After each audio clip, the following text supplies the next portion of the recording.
베드로는 베드로 후서를 기록하고 얼마 되지 않아서 로마에서 복음을 전하다가 순교했습니다. 그는 이 편지를 자신의 유언이라고 생각했습니다. 교회들에게 남겨놓고 가는 교회들에게 이단들과 거짓 선지자들이 판을 치고 있었는데 그들 이길 수 있는 방법은 오직 말씀 위에 서야 된다. 말씀 붙잡아야 된다. 그런 의미에서 말씀을 그가 유언처럼 강조를 했습니다. 오늘 설교의 제목을 오직 말씀 위에 서라는 제목으로 말씀을 드립니다. 베드로는 12절에서 너희가 이미 있는 진리 위에 서 있으나 항상 생각나게 하려고 한다. 이미 교인들이 소아시아에 흩어져 있는 교인들에게 편지하고 있는 건데 그들이 하나님 말씀을 듣고 진리를 알고 있지만은 그러나 그 진리를 또 생각나게 하고 또 생각나게 하고 기억하게 하고 그렇게 하려고 나는 노력하고 있다는 것입니다. 이걸 보면은 우리가 성경 말씀을 한 번만 듣는 되는 게 아니고 들었던 말씀, 전에 듣던 말씀 또 들려주시오라는 찬송가가 있는 것처럼 늘 듣던 말씀이지만은 또 생각나게 하고 또 전해서 기억하게 하는 것이 베드로 자기의 사명이다. 이러면서 열심히 그렇게 하고 있습니다. 우리가 목사님의 설교를 들어보면 작년에 한 설교나 10년 전에 20년, 30년 전, 38년 전 설교나 사실은 성경 본문은 똑같습니다. 성경 본문은 그겁니다. 하나도 변치 않습니다. 그런데 단지 뭐가 변했습니까? 설교 적용. 이렇게 우리 삽시다. 시대가 이렇게 변해가고 있으니 이렇게 삽시다. 이런 적용은 좀 다를 수 있지만은 그 하나님 말씀의 그 원뜻은 똑같습니다.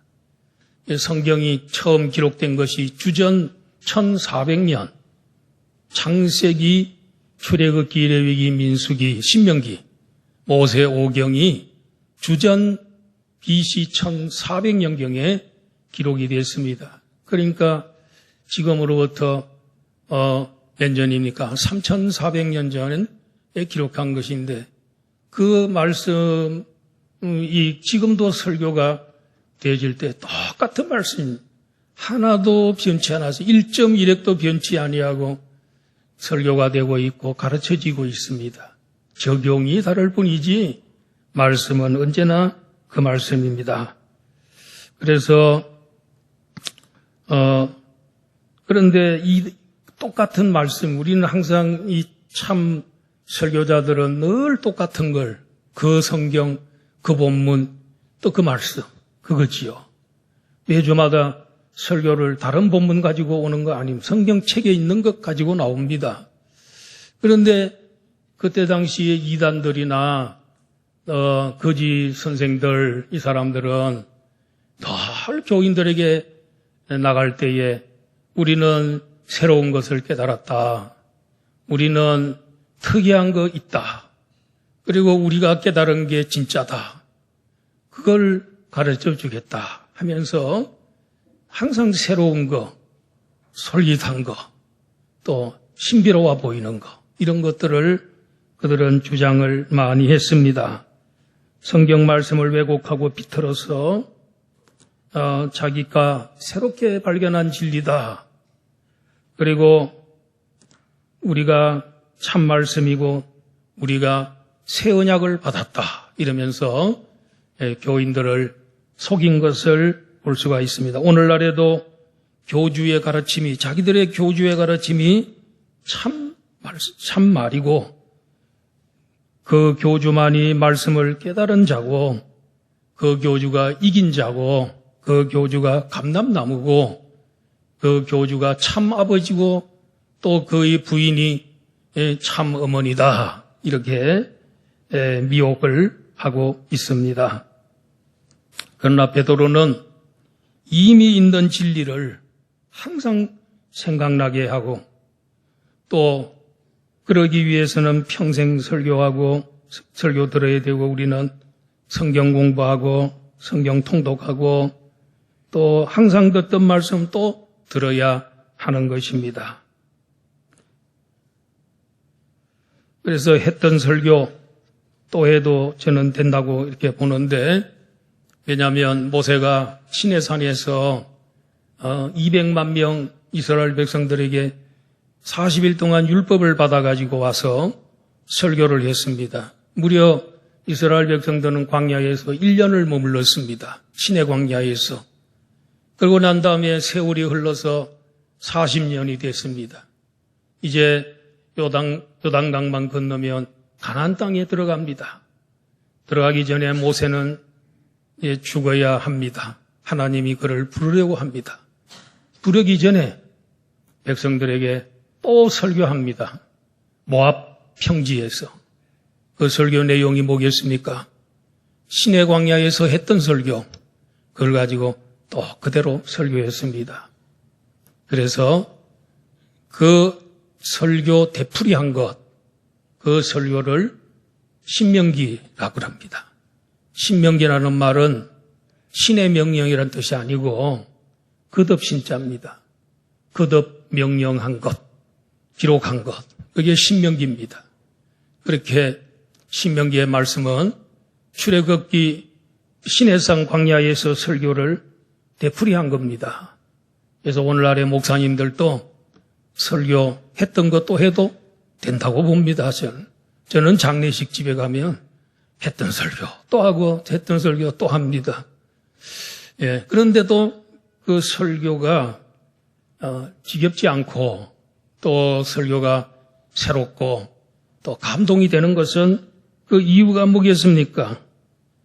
그것은 여러분 베드로전서 1장 23절 말씀 같이 한번 보겠습니다. 시작.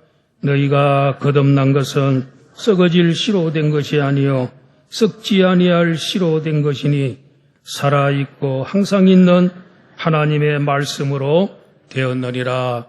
하나님의 말씀을 살아있는 말씀이라 그랬고 항상 있는 말씀이라 그랬습니다. 이 세상의 모든 말은 다 말한 사람이 죽으면 여러분 그 말도 세력을 잃어버리고 효력을 잃어버리는 겁니다. 그런데 하나님의 말씀만은 그 말씀은 항상 살아 움직이는 말씀. 그런가 하면은 그 말씀은 그리고 세세토록 존재합니다. 왜 그렇습니까? 하나님이 살아계시고 하나님이 영원히 살아계셔서 우리와 함께 하시고 오늘도 우리에게 말하고 싶어서 설교자를 세워가지고 말을 하고 있는 거예요. 오늘 주일날 하나님이 여러분들에게 하고 싶은 말이 오늘 저를 통해서 여러분들에게 전달되고 있는 겁니다. 하나님이 직접 와서 하셔야 되는데 제가 대신하고 있습니다. 부름을 받았습니다. 하나님이 직접 말하면 좋을까요? 제가 말하면 좋을까요? 하나님이 직접 오늘 안양 북부교회 하나님이 오신단다. 그러면요, 죄 많은 사람들은 한 명도 못 오고 다 무서워서 다 도망갑니다. 오지도 않습니다. 또 우리 하나님, 죄인이 하나님 만나면 다 죽습니다. 그렇기 때문에 하나님이 여러분 도망가게 안 하려고 오늘 저를 세워가지고 설교하게 하는 겁니다. 그러나 저의 설교가 하나님이 지금 여기 영적으로 임재하셔서 여러분들에게 하고 있는 말입니다. 여러분들에게 말하는 겁니다. 하나님이 나에게 말씀하고 있다고 받으시기를 바랍니다. 그게 설교 듣는 가장 좋은 자세입니다. 하나님이 살아계신 하나님이 오늘 내게 말하고 있다. 그리고 그 하나님은 세세토록 살아계시는 죽지 아니하시는 영생하시는 하나님인 줄로 믿습니다. 베드로는 그러므로 이 장막에 있을 동안에 너희를 일깨워 생각나게 함이 옳은 줄 알고 그렇게 하겠다. 내가 이제 이 장막에 있을 동안에 하는 말은 자기가 이 장막을, 이 육체를 장막으로 본 거, 천막으로 본 겁니다. 이제 이 천막이 걷어질 날이 얼마 남지 않았다. 내 죽음이 얼마 남지 않았는데 내가 살아있는 동안에 열심히 너희들에게 하나님 말씀을 일깨워 주겠다. 성도 여러분, 우리는 진리 위에 한 번 서 있다고 해서 되는 거 아닙니다. 진리 위에 서 있는 그 진리 위에 또 말씀을 들어 생각나게 만들고 회개하고 그 말씀을 통해서 은혜 받고 힘을 얻고 믿음이 강해지고 그렇게 늘 하나님 말씀을 생각하고 기억하면서 살 때 신앙의 성기자가 되는 줄로 믿습니다. 베드로는 무엇으로 그들을 일깨웠을까요? 베드로 전서 후서, 이 자기가 쓴 편지, 그것도 있고, 그 다음에 다른 사도들이 쓴 편지도 있죠.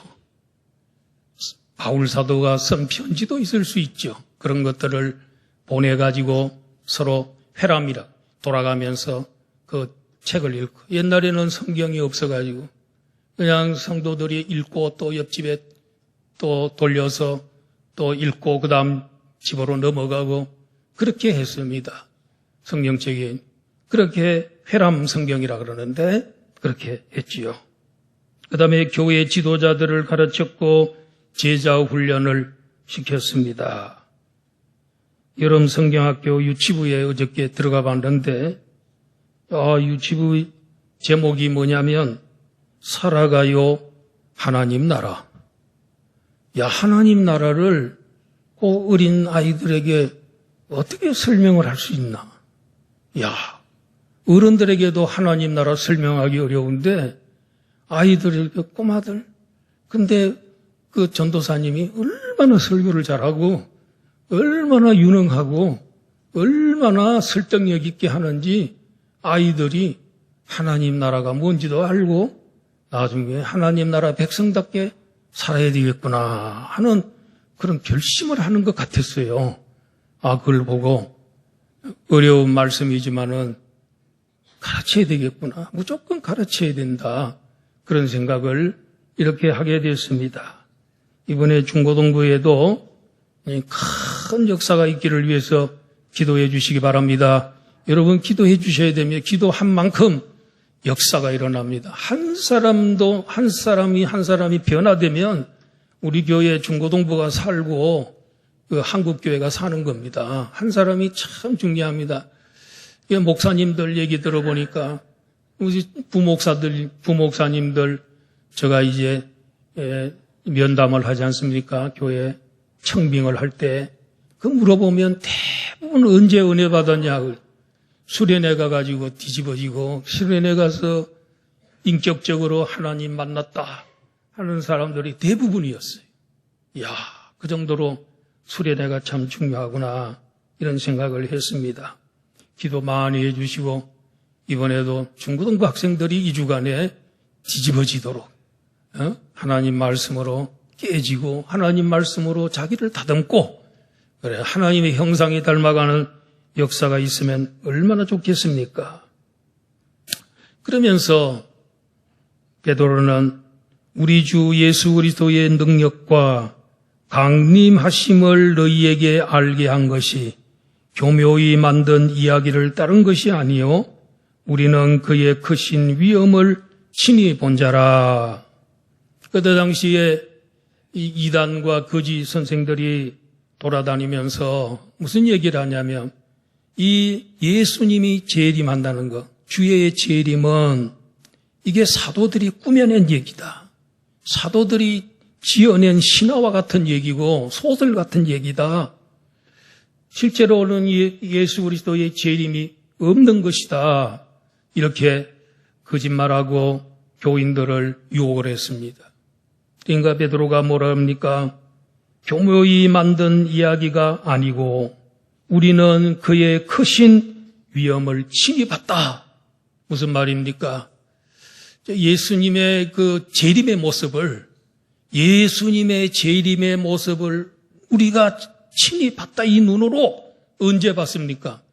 변화산에 예수님이 십자가 지시기 며칠 전에 세 제자를 데리고 높은 산으로 올라, 그 산 이름을 변화산이라 그러잖아요. 예수님 변형된 산인데 어떤 산인지 잘 모릅니다. 그런데 뭐 다볼산이라는 그런 말도 있습니다만은 그 산에 기도하러 올라갔는데 기도하시던 예수님이요 갑자기 변하는데 그의 얼굴이 해와 같이 힘있게 비치고 그의 옷이 눈과 같이 하얗게 빛이 나고 그리고 그 주변이 완전히 천국으로 바뀐 거예요.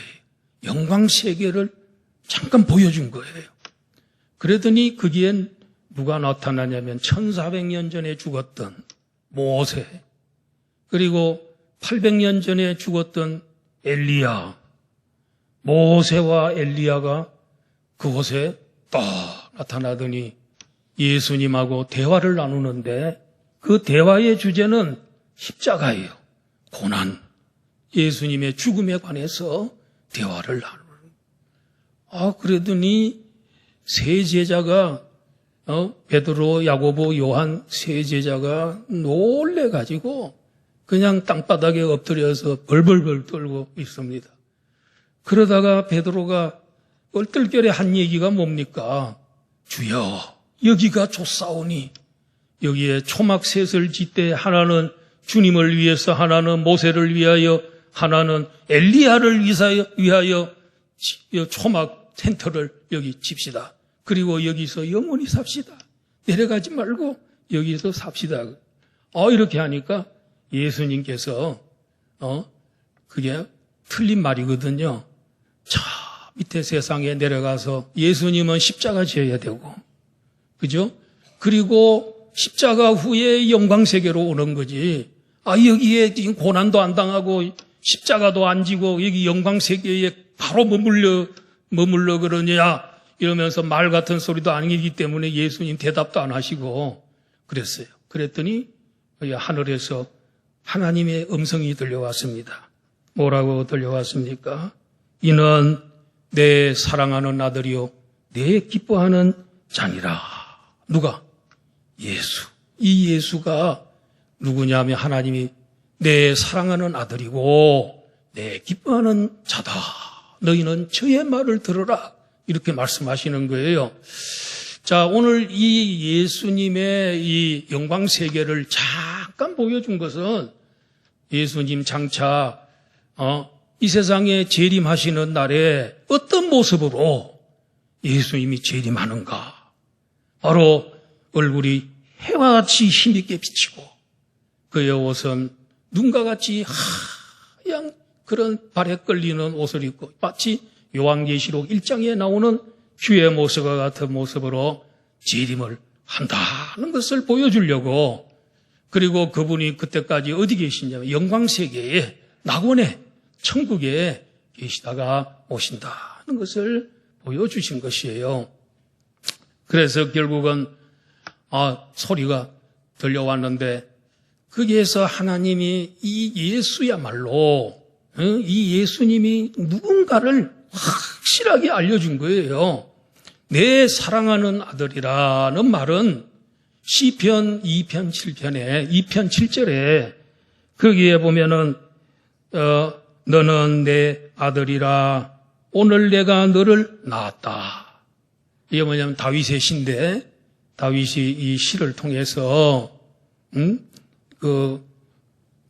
너는 내 아들, 이 예언, 메시아 예언을 한 거예요. 다윗이 시를 통해서 메시아 예언. 메시아는 다윗 자기처럼 왕이고, 그리고 하나님의 사랑받는 아들이고, 그런 아들. 그러면서도 왕이다. 왕의 모습으로 이 땅 위에 메시아가 온다는 것을 다윗이 예언을 하고 있는 거예요. 그러면 두 번째로는 내 기뻐하는 자라는 말은 이사야 42장 1절에 보면은 한번 띄워주실래요?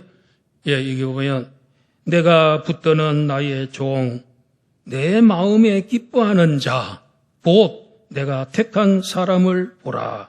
내가 나의 영을 그에게 주었은즉 그가 이방의 정의를 베풀리라. 장차 메시아가 오는데 그 메시아는 무슨 모습으로 온다는 거예요? 종의 모습으로 온다는 거예요. 머슴의 모습으로, 종의 모습으로 온다는 거예요. 그런데 그 종은 무슨 일을 하냐면 우리 하나님의 뜻을 이루고 죄인들 구원하기 위해서 십자가에 달려 죽는 종으로, 고난받는 종으로 이 세상에 온다는 거예요. 자, 오늘 이 하나님의 선언 속에 예수님의 메시아의 두 가지 모습을 보게 됩니다. 하나는 왕이에요, 왕. 온 세계를, 우주를 다스리는 왕의 모습인 동시에 그분은 또 고난받는 종의 모습으로 온다는 거예요. 그런데 예수님 당시에 유대인들은 예수님 왜 죽였어요? 예수님 메시아가 맞는데 예수님이 고난받는 왕의 모습으로 올 줄 알았는데 와가지고 맨날 뭐 병자 고치기나 하고 사람들한테 욕이나 먹고 그런 가난하게 사는 예수님의 모습을 보고 이건 메시아가 아니다. 메시아는 왕의 모습으로, 다윗 같은 왕의 모습으로 온다. 그런데 고난받고 그런 모습을 보면서 저 메시아 아니다. 예수님 돌아가기 5일 전에 예루살렘 들어올 때만 해도 호산나 찬송하고 우리를 구원시켜달라고 그러던데 보니까 그냥 체포돼가지고 빌라도 법정에서 사형당하고 십자가 지고 그 모습을 보고 야, 우리를 실망시켰다, 가짜다 이랬습니다. 고난의 종을 못 본 거지요.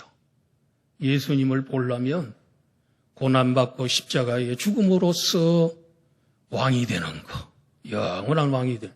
결국은 예수님 십자가에 돌아가시고 3일 만에 부활하시고 승천하셔서 하나님 보좌 우편에 계시고 지금도 하늘과 땅의 권세를 가지고 온 세계를 지금 다스리고 있습니다. 여러분들 안 보이시나요?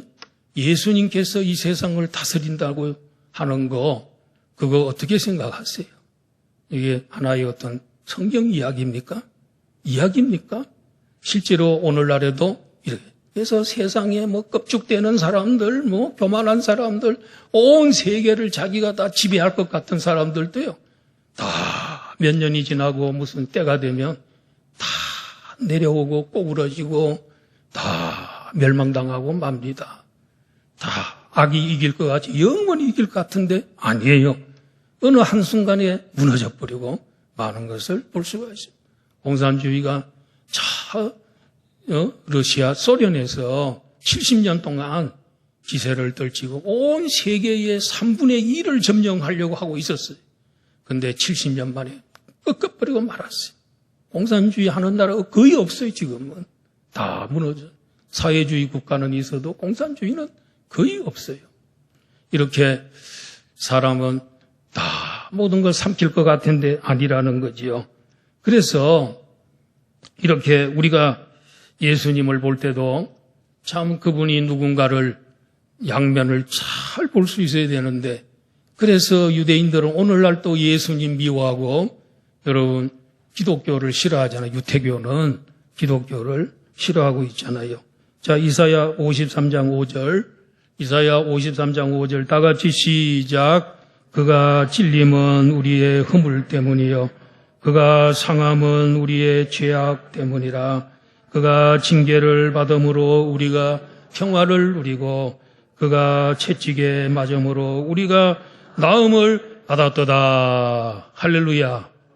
그분이 고난당하지 않고 그분이 돌아가시죠. 종이 안 됐다면 우리가 어떻게 구원받겠어요? 그런 면을 참 기묘하죠. 하나님, 기가 막힌 하나님, 내 사랑하는 아들이요. 그리고 내 기뻐하는 자다. 이가. 여러분, 그래서 베드로는 우리가 지어낸 얘기가 아니고 이단들은 우리 보고 그 예수님 재림이 지어낸 얘기라고 하는데 아니고 우리 눈으로 직접 봤다. 내 혼자 본 게 아니고 여기 요한과 야고보 같이 직접 우리 눈으로 봤어. 그리고 음성도 들었어. 그게 증인 아니에요? 보고 들은 것을 그대로 전하는 게 증인이란 말이에요. 그래 그렇게 하면서 지어낸 얘기가 아니고 직접 듣고 본 것을 전하는 거다. 그게 얼마나 확신이 있겠어요. 듣고 직접 체험한 것. 그걸 지금 전하고 있다는 것입니다. 그런데 베드로는 이 체험은 우리 세 사람의 체험이야. 세 사람의 체험. 이게 모든 성도들의 체험이 아니고 세 사람의 체험이야.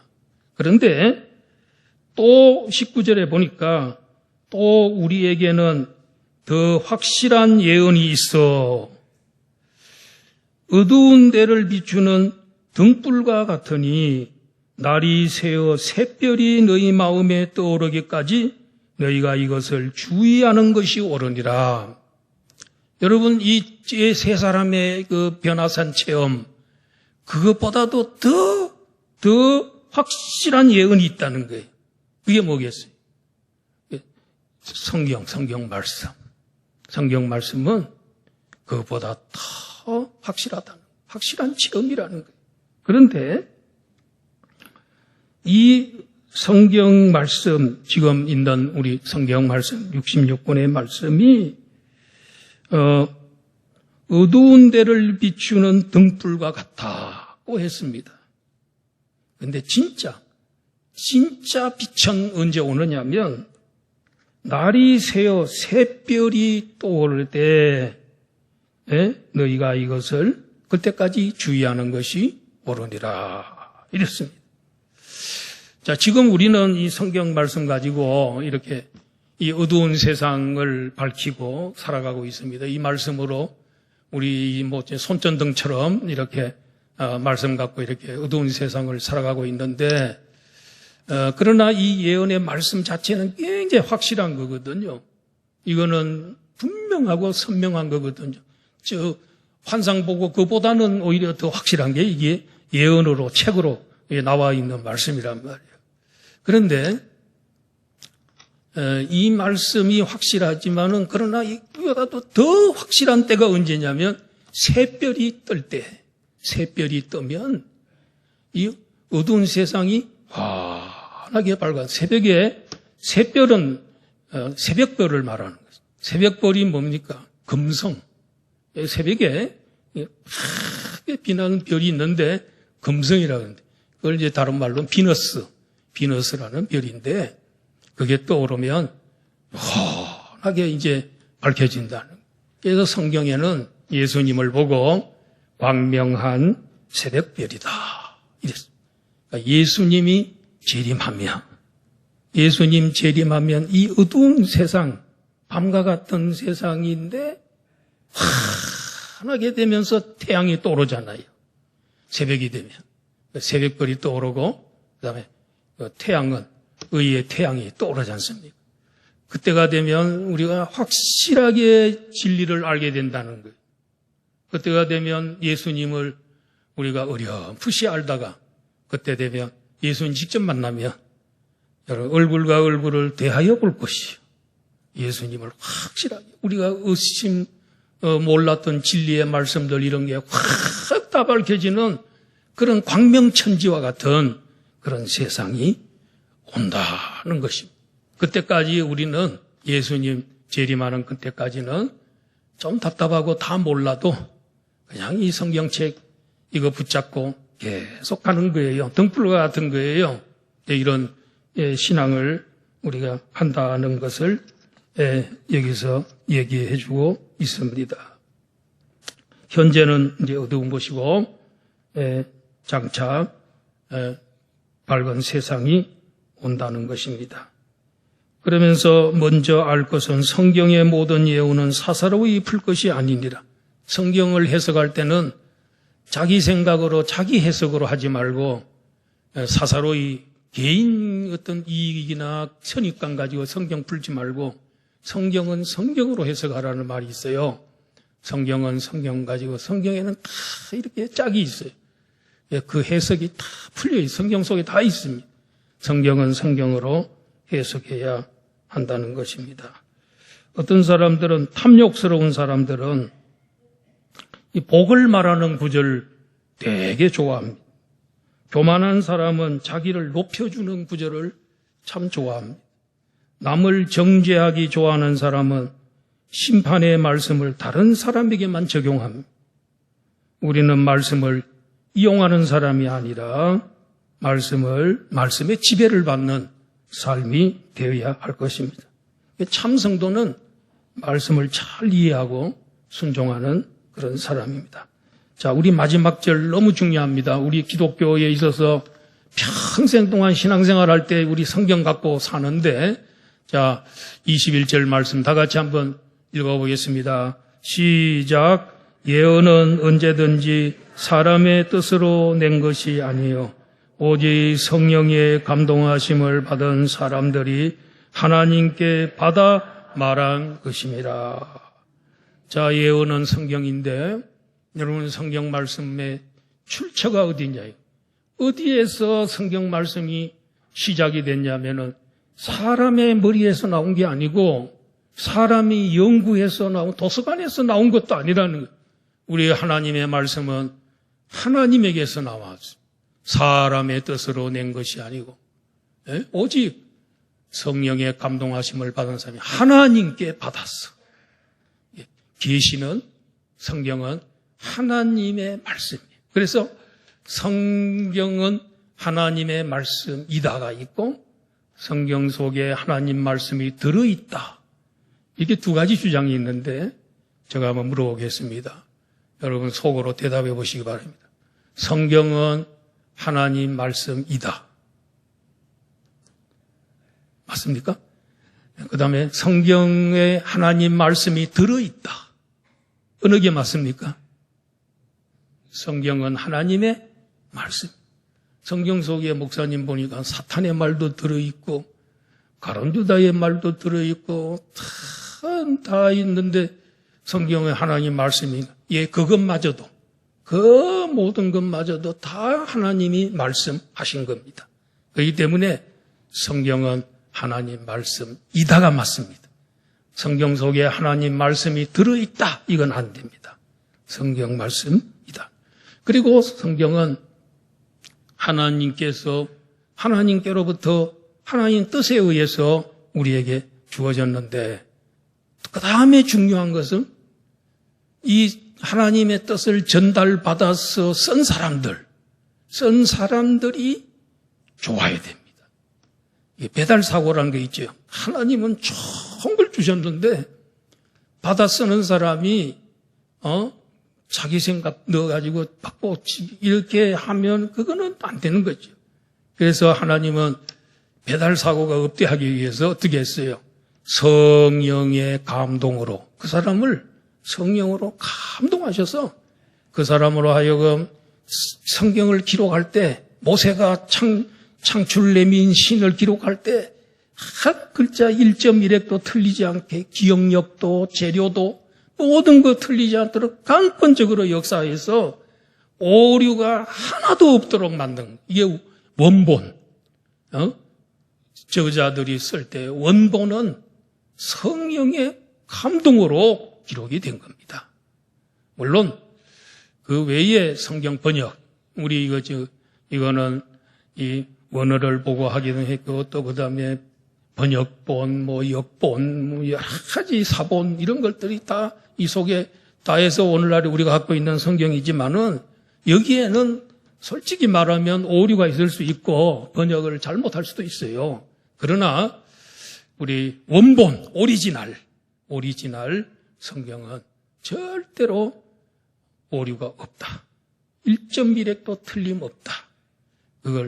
그게 성령님이 역사했다는 것이죠. 근데 이 성경 저자가 몇 명이냐면 40명 가까이 됩니다. 모세부터 요한계시록을 쓴 요한까지 한 1500년, 600년 동안 40명이 기록을 했는데 참 놀라운 것은 이 성경 저자들은 사람 저자는 40명이지만은 그러나 원저자가 있어요. 원저자는 성령님이에요. 성령님이 역사하니까 모세에게도 성령님이, 요한계시록 요한에게도 성령님이 역사하니까 이 40명이 쓴 책을 딱 같이 이게 66권 딱 모아보니까 여러분 주제가 있더라. 공통 주제가 있어요. 그게 뭡니까? 예수 그리스도. 구약은 다 오실 예수 그리스도. 신약은 오신 예수 그리스도와 다시 오실 예수 그리스도가 이걸로 다 일치가 돼 있어요. 기가 막히지요. 자기들이 모여가지고 회의한 적도 없어요. 성경 이렇게 기록하자고 서로 합의한 적도 없어요. 성령님이 원저자기 때문에 그렇게 일치가 될 수 있는 거예요. 그리고 여러분 이 성경 외에는 빼도 안 되고 이 성경 외에 그리고 더해도 안 됩니다. 요한계시록에 보니까 만약에 누가 이 성경 외에 다른 걸 더 보탠다면 하나님께서 한 성경에 기록된 재앙을 그에게 더해 줄 거다. 뺀다면은 성경에 기록된 축복에서 제외시킬 거다. 이렇게 경고했습니다. 주님 오시는 그날까지 우리는 이 66권 정경, 우리 교회사에 이게 확정이 칼케톤 회의에서 이게 66권이 정경이다 하고 캐논이다 하고 정해놨는데 그때부터 더 이상 보태도 안 되고 빼도 안 되는 그런 말씀을 우리에게 선물로 주셨습니다. 여러분 우리가 알고 있는 진리에 서 있다고 해도 또 듣고 설교 듣고 성경 공부하고 그렇게 해야 합니다. 그래서 하늘 말씀 다시 생각하고 기억해야 합니다. 그래야 우리 이단을 이길 수 있고 험한 세상을 승리할 수 있습니다. 우리 하나님 말씀은 정말 이 등불과 같습니다. 어두운 세상의 등불과 같습니다. 그러나 샛별이 떠오르면 세상이 예수 그리스도가 샛별인데 그분이 오시면 모든 것을 다 아는 역사가 일어날 것입니다. 오직 말씀 위에 굳게서는 우리 안양국부교회 성도들이 되시기를 주의 이름으로 축원합니다.